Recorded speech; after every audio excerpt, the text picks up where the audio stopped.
Ischemic stroke என்று சொல்லக்கூடிய பக்கவாத கட்டி நம்ம ஹாஸ்பிட்டலுக்கு போன உடனே டாக்டர் கொடுக்கக்கூடிய ட்ரீட்மெண்ட்ல வந்து சரியாயிருமா அப்படின்னு பார்த்தோம் அப்படின்னா, இன்னைக்கு செய்யக்கூடிய எமர்ஜென்சி ட்ரீட்மெண்ட்ல வந்து ஆர்டிபிஏன்ற ஒரு இன்ஜெக்ஷன் போட்டு என்ன பண்ணுவாங்கன்னா, அந்த கட்டியை வந்து டிசால்வ் பண்ணுவாங்க.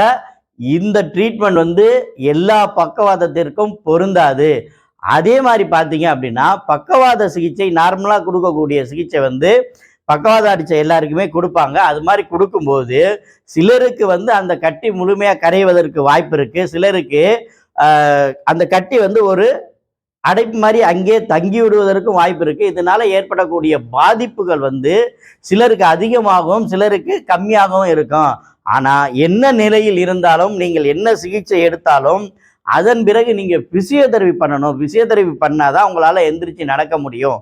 அதே மாதிரி இன்னைக்கு பார்த்தீங்க அப்படின்னா, நாங்கள் கொடுக்கக்கூடிய இந்த ட்ரை நீடிலிங் சிகிச்சை பக்கவாதத்திற்கு எந்த அளவுக்கு ஹெல்ப்ஃபுல்லா இருக்குதுன்னு பார்த்தீங்க அப்படின்னா, நீங்க இந்த ட்ரை நீடிலிங் சிகிச்சையை எடுத்துட்டு நீங்க வந்து பிசியோதெரபி போய் பார்க்கும்போது ஸ்பீடா ரெக்கவரி ஆயிடும். அதனால உங்களுக்கு வந்து நல்ல ஒரு இம்ப்ரூவ்மெண்ட் கிடைக்கும். நீங்களும் மற்றவங்க மாரி வாழ முடியும். உங்களுக்காக எண்முறை மருத்துவர் doctor M Kamaraj, AK physiotherapy clinic, Ilayangudi.